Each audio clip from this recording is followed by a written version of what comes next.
তো ভগবানকে সঙ্গে পেয়ে তিনি পথে পথে নিয়ে যাচ্ছেন বলে হে রাম ধন্য তুমি যে নিকষ নিষ্কণ্ঠ করলেন আজ সেই দুর্গম বন আজকে আলো এলো তাই রাম তুমি আনন্দময়ী তুমি কত করুণা করেছ সকলে তাই তিনি জনা চলে যায় আজ আনন্দয়ন উপনীত হয় গৌতম মুনির আশ্রমে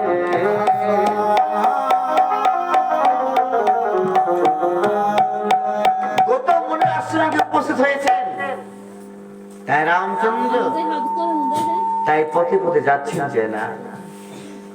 আজকে রামচন্দ্র দেখতে পেলেন সে শিলামূর্তি নারী মূর্তি গো যে শিলামূর্তি পড়ে আছেন তাকে রামচন্দ্র জিজ্ঞাসা করলেন গুরুদেব এই যে শিলামূর্তি নারী মূর্তি শিলা পড়ে আছে ইনি কে গো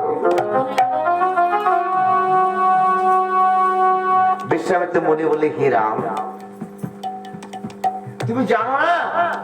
বলো গুরুদেব আমি কি করে জানবো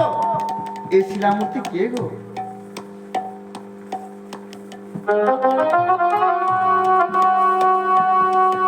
বিশ্বামিত্র মুনি জানেন যিনি ভগবান যে তারকা রাক্ষসকে নিধন করলেন এই রাম কি জানে না তিনি গোলপতি নারায়ণ দেখতে হবে হে রাম যখন তুমি বাবা জানো না তো তুমি এক কাজ করো মুনি জানেন যে রামের চরণ স্পর্শ হলে মা হল্লা মুক্তি পেয়ে যাবে গো পাথর হতে নারী মূর্তি ধারণ করবে তাই বলি হে রাম যখন তুমি জানো না বাবা ইনি কে তাহলে তুমি এক কাজ করো ইঙ্গিত করে ভগবান রামচন্দ্রকে আজ দেখিয়ে দিচ্ছেন বলে হে রাম তুমি রাম তুমি দাও দাও চরণ আজ এই পাষাণ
বলবো মুনি, আমার মা আমার বিনয় করে বলেছিলেন, দেখবি